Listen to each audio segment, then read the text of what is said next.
저는 이 말씀 가지고 오늘 바울이 기쁨을 빼앗기지 않은 이유라는 제목으로 귀한 은혜의 말씀을 함께 나눴으면 좋겠습니다. 빌립보서 강의 지금 두 번째 시간인데요.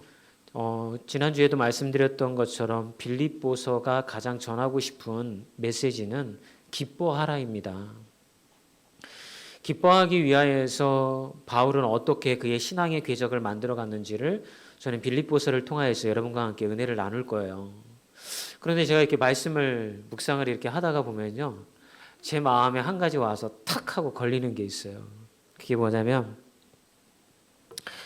바울이 너무 위대한 인물이라는 거예요. 여러분, 너무 위대하기 때문에 나도 바울과 같은 신앙을 가졌으면 좋겠다, 바울과 같은 신앙의 삶을 살아내었으면 좋겠다라고 마음에 그런 것들이 오기는 하지만, 근데 저 사람은 나하고는 다른 사람이야.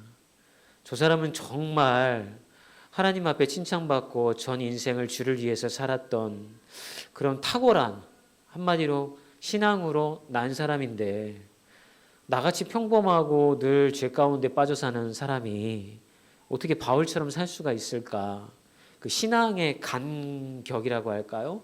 이 간갭이라고 할까요? 이런 것들이 크게 느껴진단 말이에요.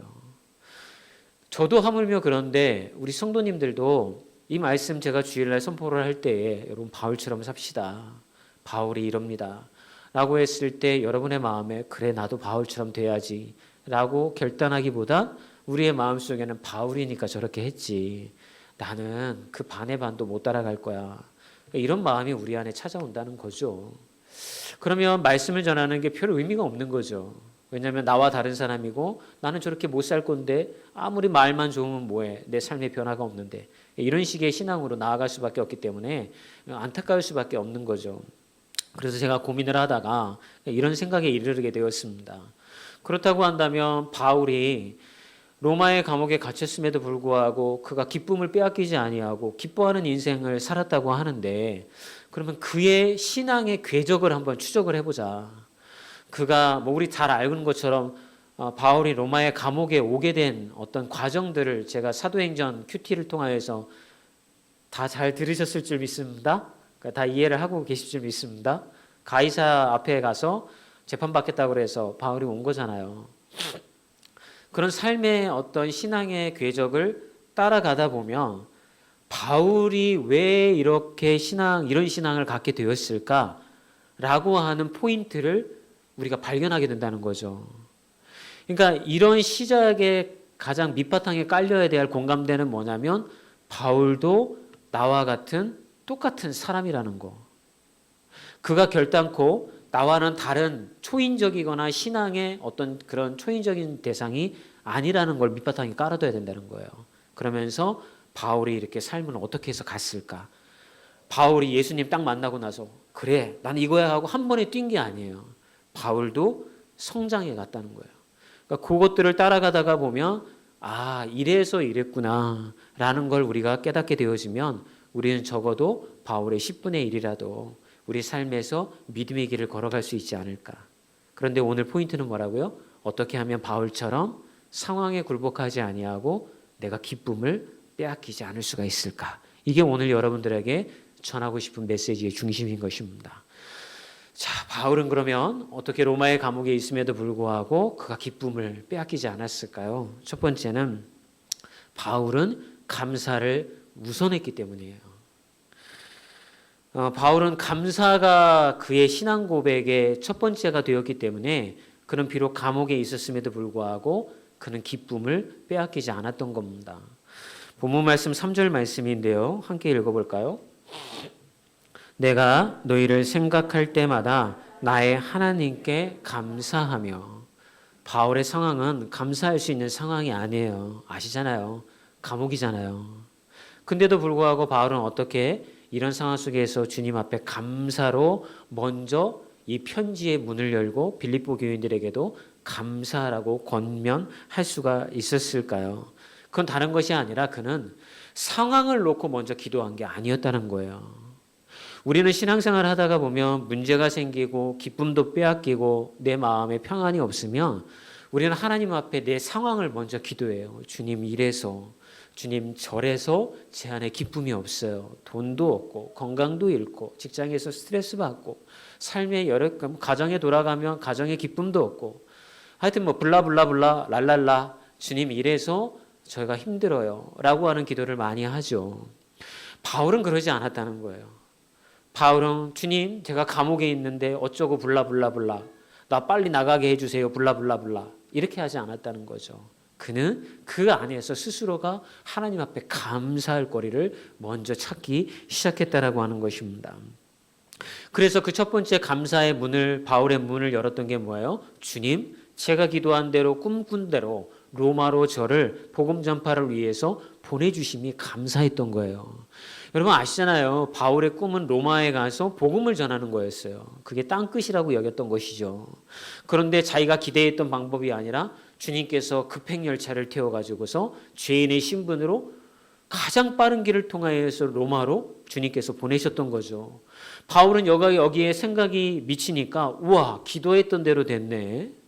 비록 이 상황은 내가 원했던 상황은 아니지만 주님이 내가 기도했던 꿈꿨던 대로 하나님의 방법으로 그렇게 나를 이곳으로 급행열차를 태워서 보내셨네.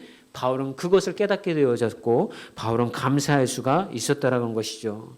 결국 여러분 우리의 인생에도 마찬가지라는 거예요. 내 삶에 기쁨을 잃어버리는 이유는요. 내 삶에 감사할 거리를 찾지 못했기 때문인 거예요. 여러분 몽골의 유명한 속담 중에 그런 말이 있다고 하잖아요. 걱정을 안 해서 걱정할 거리가 없다면 걱정 없이 살겠네. 뭐 그런 말이 있다고 하잖아요. 여러분 생각해 보세요.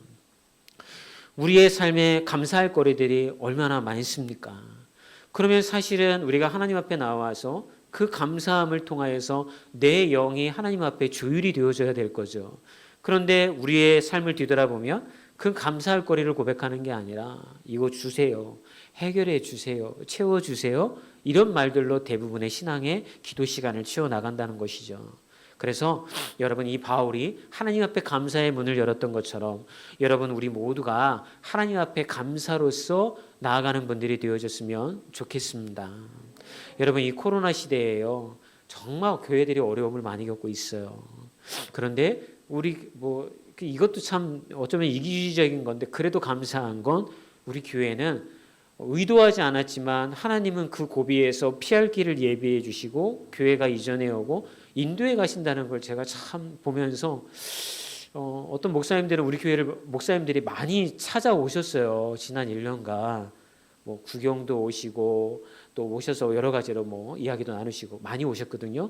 근데 그분들이 오셔서 저한테 뭐라고 그러냐면 이 목사님 참 대단합니다. 어떻게 이렇게 미리 선견 지명이 있어서 코로나 시대에 피해갈 수 있도록. 그럼 저는 그렇게 얘기를 합니다. 아닙니다, 목사님들. 제가 뭔가 미래를 내다봤기 때문에 그런 것이 아니라 저는 그냥 앞만 보고 걸어갔는데 하나님이 그렇게 그 고비마다 피할 길을 예비해 주셨던 겁니다. 이런 고백을 합니다. 여러분 이거 감사할 거 아닙니까? 미국의 체스틱 베이비에서 벌어진 사건입니다. 어떤 조니 에릭슨이라고 하는 이 여자가 여기서 다이빙을 하다가 사고를 당하게 되었습니다. 이게 이분이신데요. 아주 아름다운 소녀였는데 그만 이 다이빙대에서 점프를 하다가 중간에 튀어나온 다이빙대에 부딪히면서 이 척추 신경에 손상을 받는 그런 사고를 당하게 되었습니다. 그 결과 온몸이 마비되어지는 그러한 장애를 얻게 되어지죠. 그래서 입을 제외한 온 몸이 손가락 하나 까딱할 수 없는 그런 불구자가 되었습니다. 여러분 얼마나 절망 가운데 있었겠습니까? 죽고 싶어도 손가락 하나 움직이지 못하니까 좌절됐을 거 아니에요. 근데 어느 날 목사님 한 분이 이 자매를 찾아오게 되어집니다. 그리고는 뭐라고 얘기를 하냐면 우리 일상적으로 하는 얘기 있잖아요. 하나님은 당신을 사랑합니다. 그런데 이 자매가 목사님의 그 이야기를 듣고 나서 막 얼굴이 빨개지면서 벌컥 화를 내기 시작을 합니다. 하나님이 저를 사랑하신다고요? 하나님이 저를 사랑하신다면 그 사고를 당하지 않도록 저를 보호해 주셨어야죠. 기껏 나를 사랑한다면서 행한 일이 이 사고를 당하게 만들고 그리고 나를 찾아오셔서 사랑한다고 이야기하는 겁니까? 돌아가십시오. 저는 그런 하나님 믿고 싶지 않습니다. 제발 더 이상 찾아오지 마십시오. 이렇게 이제 목사님이 얼굴이 뻘개지도록 면박을 주었습니다. 그러나 목사님 포기하지 아니하고 이 자매를 계속 찾아와 그 마음의 문을 두드려니까 시간이 지나면서 이 자녀의 마음도, 이 자매의 마음도 우리 주님께로 마음 문이 조금씩 열리기 시작을 했어요. 그리고 어느 정도 마음의 문이 열렸을 때에 이 목사님이 자매에게 이런 이야기를 합니다. 당신이 만일 이 고통 속에서 하나님 앞에 감사한다면 당신은 하나님께 아주 놀랍게 쓰임받을 수 있을 겁니다. 이 자매가 이 얘기 듣고 나서요, 나중에 이제 자기가 이제 책을 한 권 썼는데 그 책에 간증을 이렇게 합니다. 좋다. 도대체 감사할 거리가 하나도 없는 이 장애를 앓고 있는 내가 하나님 앞에 감사해야 한다고 하니까 이를 악물고 감사를 해보겠다. 정말 이를 악물고 감사하는 게 감사겠죠? 그때부터 조니가 문자 그대로 이를 악물고 하나님 앞에 감사하기 시작을 합니다. 하나님, 제가 불구가 된 이런 상황 속에서, 장애인이 된 상황 속에서도 저는 하나님께 감사할 거리를 찾아내도록 하겠습니다. 그랬더니 그렇게 선포하고 마음을 먹는 순간에 그녀의 마음 가운데 쌓여있던 분노와 하나님에 대한 저주와 세상에 대한 어떤 불평의 마음들이 눈 녹듯이 싹 사라지기 시작했다라고 하는 거예요. 그리고는 그런 마음의 평안이 찾아오고 나니까 이 자매가 주님을 위해서 뭔가를 해드리고 싶은 거예요. 근데 여러분, 이 자매가 할 수 있는 게 뭐가 있어요? 입 말고는 살아있는 신경이 없잖아요. 근데 이 자매가 주를 위해서 무슨 일을 할 수가 있겠어요? 온몸을 움직일 수가 없으니까 말이죠. 그런데 이 자매가 주님, 그러면 제가 입이라도 움직일 수 있으니까 제가 입에다가 펜을 물고서 예수님을 그려보도록 하겠습니다 라고 하면서 그림을 그리기 시작을 했어요. 앞에 화면을 보시면 이 자매가 이제 저렇게 그림을 그리기 시작했던 것이죠. 그런데 그 소녀가 그림을 그리고는 그 그림 안에다가 꼭 PLT라고 마지막에 이 글자를 써놓기 시작했다는 거예요. 그게 뭐냐면 영어로 Praise the Lord, 주님을 찬양하자. Praise the Lord, 주님께 찬양하자. 이거를 다 적을 수가 없으니까 약자로 PTL 이런 글자를 꼭 그림에다가 적어놓기 시작했다는 겁니다. 근데 이게 이제 소문이 나기 시작했던 거예요. 근데 참 재밌는 게 이 자매가 사용한 저 펜이 질레트라고 하는 회사에서 만든 펜이었던 거예요. 우리나라로 치면 이제 모나미 왜 펜 만들잖아요. 질레트라고 하는 회사의 이 이야기가 그 사장님 귀에 들어가기 시작을 합니다. 그래서 이 사장님이 생각을 해보니까 얼마나 감동적인 얘기예요. 온몸이 불구인 자매가 자기네 회사 펜을 가지고서 그림을 그리고 사람들에게 소망을 주고 감사를 이야기를 하니까 너무 감동을 받아가지고 이 소녀를 자기네 회사의 명예 직원으로 이렇게 채용을 합니다. 그러면서 이 자매가 생활할 수 있도록 이제 봉급을 주고 월급을 주기 시작했다는 거죠. 그리고서는 이 자매를 갖다가 자기 회사 제품을 판매할 때마다 그 광고에다가 이 펜을 물고 그림을 그리는 이 자매의 모습을 계속해서 집어넣은 거죠. 그 덕분에 물건이 정말 막 날개도 친 듯이 그렇게 팔리기 시작했답니다. 그런데 광고마다 이 조건이 있었는데 반드시 광고에다가 PTL이라고 하는 Praise the Lord라고 하는 그러한 글자를 반드시 새겼다고 합니다. 이 회사가 크리스천 회사가 아닌데도 불구하고 그런 일을 행하기 시작했다라고 하는 거죠. 그 결과 많은 사람들이 예수님께 돌아오는 그러한 열매를 맺었다고 합니다. 사랑하는 여러분, 한 자매가 하나님 앞에 감사로 시작했던 그 시작이 결국은 사람들에게 용기를 주는 열매가 되었고 자기 당사자에게도 물론 사실 불구에도 불구하고 소망과 희망으로 하나님 앞에 영광을 누리는 인생을 이렇게 살 수 있다라고 하는 것을 이 자매가 살아내었던 것이죠. 여러분, 목사님이 찾아와서 하나님 앞에 감사하십시오라고 건넸던 이 말 한마디가 이 자매의 인생을 완전히 바꿔놓았던 것입니다. 여러분, 우리도 마찬가지입니다. 실제 살아내고 있는 한 사람의 간증을 통하여서 우리 인생도 그렇게 될 수 있다는 거예요. 여러분, 우리도 감사할 거리를 찾아보고 그 감사를 통하여서 여러분 안에 혹시라도 분노와 또 어떤 우울함과 어떤 저주와 이런 마음들이 여러분의 심령을 채우고 있다고 한다면 그것을 영적으로 쫓아내올 수 있는 가장 좋은 방법은 내가 하나님 앞에 감사한 겁니다. 주님, 이 좋은 가을날을 주어서 감사합니다. 이 아침에 두 발로 내가 교회를 찾아올 수 있게 해주셔서 감사합니다. 주님, 내가 이 아침에 이렇게 찬양할 수 있으니 감사합니다. 이런 고백들을 통하여서 우리의 영에 악한 것들은 몰아내고 하나님이 채워주신 감사의 고백으로 여러분의 인생도 그 자매와 같이 놀라운 역사의 변화가 있기를 주님의 이름으로 소망해 봅니다. 빌립보서 4장 6절 말씀입니다. 함께 읽어볼까요?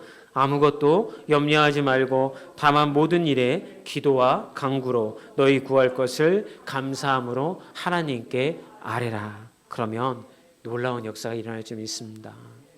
자, 그러면 두 번째는 여러분, 이런 감사하는 삶은 우리 신앙에 어떤 유익을 가져올까요? 바울에게 가져왔던 것처럼 감사하면 견고한 신앙 위에 우리가 서게 되어집니다. 말씀 빌립보서 1장 12절 말씀 함께 읽어보겠습니다. 형제들아, 내가 당한 일이 도리어 복음 전파의 진전이 된 줄을 너희가 알기를 원하노라. 여러분, 이 말이 참 이해가 안 가는 말이에요. 바울은 지금 로마의 감옥에 갇혀 있습니다. 그런데 바울은 뭐라고 얘기하냐면 내가 감옥에 갇혀 있는 이 상황이 오히려 복음 전파에 도움이 되고 있습니다. 이렇게 얘기를 하고 있는 거예요. 여러분, 이게 이해가 가십니까? 우리가 생각하는 복음의 진전은 바울이 세상을 돌아다니면서 복음을 전하고 로마 사람들에게 말씀을 전하여서 제자를 길러내는 거예요. 그런데 바울은 지금 감옥에 있기 때문에 그 일을 못하잖아요. 그럼에도 불구하고 바울은 갑자기 뜬금없이 내가 감옥에 갇혀 있는 것이 도리어 복음 전파에 큰 도움이 되고 있습니다. 이렇게 얘기를 하고 있다라고 하는 거예요. 바울이 왜 도대체 이렇게 얘기를 했을까요? 우리가 그러면 말씀을 한번 12절을 자세히 살펴볼 필요가 있어요. 여기서 도리어라고 하는 단어에 여러분들이 좀 주목해 주셨으면 좋겠습니다. 이 도리어라고 하는 단어는 헬라어로 이야기하면 에르코마이라고 하는 그런 단어예요. 그런데 이 단어는 바뀌다라고 하는 뜻이 있습니다. 좀 더 설명을 하자면 나쁜 일인 줄 알았는데 알고 보니 좋은 일인 것으로 그렇게 좋은 일인 것으로 밝혀지다 라고 하는 의미를 가지고 있는 단어가 바로 이 단어인 거예요. 바울은 이 단어를 통하여서 자기가 지금 감옥에 갇혀 있는 것이 나쁜 일인 줄 알았는데 오히려 좋은 일인 것으로 밝혀졌습니다 라는 메시지를 전하기 위하여서 이 단어를 사용했던 것이죠. 여러분, 사람들은 바울이 감옥에 갇혔을 때 이제 바울도 끝장이구나, 바울이 전하는 복음 사역도 끝이구나, 그런 생각했습니다. 그런데 바울은 자신의 상황을 그렇게 해석하지 않았던 것이죠.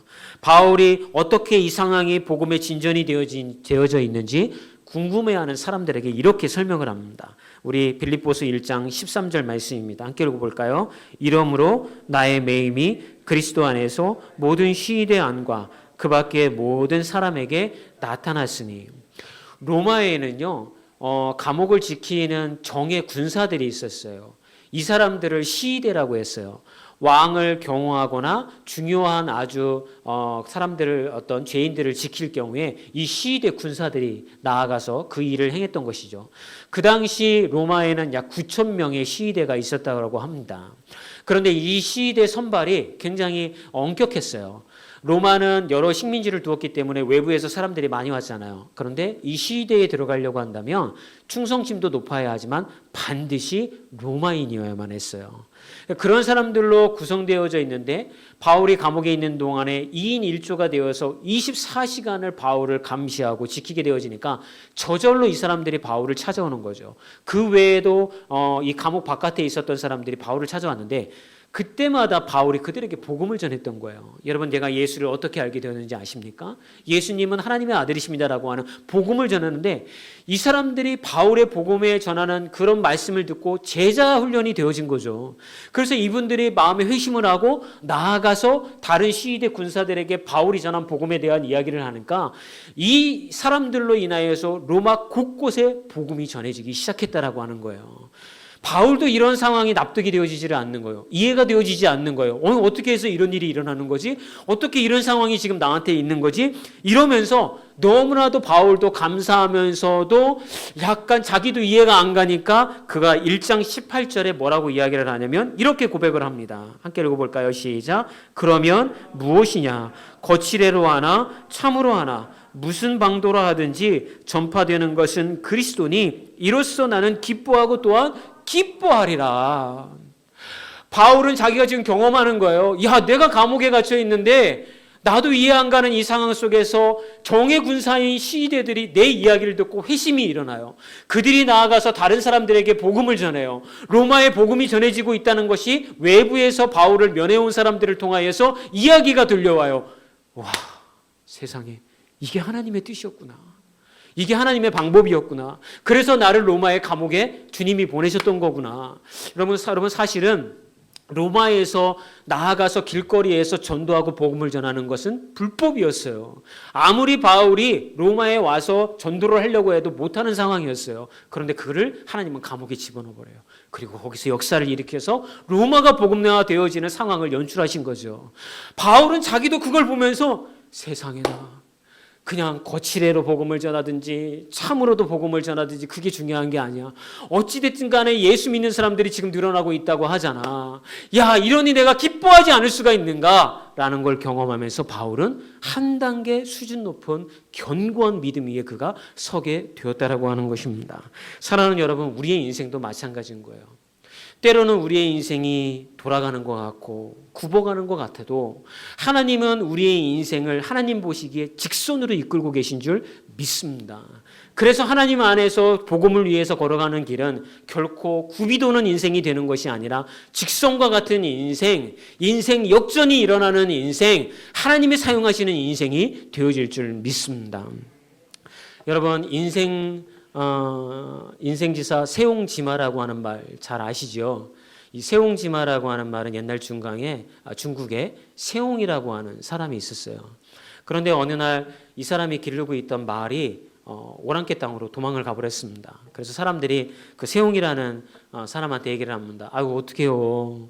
그렇게 소중하게 생각되었던 말이 도망을 가버렸네요. 어떡해요. 그랬더니 이 노인이 이야기하기를 아휴, 뭐 이 일이 좋은 일이 될 줄 누가 알겠어. 근데 얼마 후에 노인이 길렀던 이 말이 돌아왔는데 오랑캐 땅에서 아주 좋은 명말을 하나 데리고서 돌아온 거예요. 그러니까 사람들이 또 얘기하기를 세상에나 아유, 축하드립니다. 말씀하신 대로 정말 그렇게 됐네요 하고 축하를 하니까 이 노인이 말하기를 근심을 탁 하면서 이 일이 화가 되어질지 또 누가 알겠소. 또 이렇게 얘기를 합니다. 근데 며칠 뒤에 자기 아들이 이 오랑캐 땅에서 건너온 말을 타다가 떨어져가지고 다리가 부러지는 장애를 입게 되어집니다. 그때 사람들이 또 와서 위로합니다. 아이고, 어떡해요. 그러니까 이 노인이 또 얘기를 합니다. 누가 알겠소. 이 일이 또 좋은 일이 될지. 그리고 나서 1년이 흐르는 어느 날 이 오랑캐들이 이 마을을 공격해 와서 싸움이 벌어집니다. 방어하기 위해서 마을의 청년들과 장년들이 다 나가서 싸우다가 다 죽었습니다. 그런데 노인의 아들은 살아남았습니다. 다리에 장애를 입었기 때문에 전쟁에 나갈 수가 없었기 때문인 것이죠. 여러분, 우리의 인생이라는 게 그렇지 않습니까? 안 좋은 일도 일어날 수 있고 좋은 일도 일어날 수 있어요. 그런데 하나님 안에서는요, 그 안 좋은 일이 복된 길이 되어질 줄 믿습니다. 아까 말씀드렸던 것처럼 도리어 그 말이 안 좋은 줄 알았는데 하나님께서는 반드시 여러분의 인생을 하나님의 영광을 드러내고 예수 그리스도의 그런 귀한 사역을 감당할 수 있는 일들로 채워주시고 만들어 나갈 줄 믿습니다. 사랑하는 여러분, 저는 말씀을 마치기를 원합니다. 바울은요, 로마의 감옥에 있었지만 그가 감사를 통해서 기쁨을 빼앗기지 않을 수 있었던 이유는 그의 인생 여정에서 이런 하나님을 경험했기 때문인 것입니다. 저는 우리 하늘드림교회 성도 여러분들이 모두 다가 바울과 같이 이런 인생의 경험들을 경험하시길 주의 이름으로 축원합니다. 여러분, 감옥 가라는 얘기는 아니에요. 그런 말이 아니라 여러분의 인생 가운데 하나님이 어떻게 만져주셨는지, 지금 길이 막힌 것처럼 보이지만 그 막힌 길을 통하여서 하나님은 또 다른 길을 예비하고 계신 거예요. 지금 이게 끝이라고 생각하는 그 순간이 아니에요. 하나님이 일하실 때인 거예요. 그러면 여러분, 우리가 그거를 우리의 신앙으로 받아 안으면 우리도 즐거워할 수 있고 상황에 굴복당하지 아니하고 기뻐하는 인생이 되어질 수 있을 줄 믿습니다. 여러분, 바울이 빌립보 교인들에게 기뻐하라 이야기했던 것처럼 여러분들도 기뻐하십시오.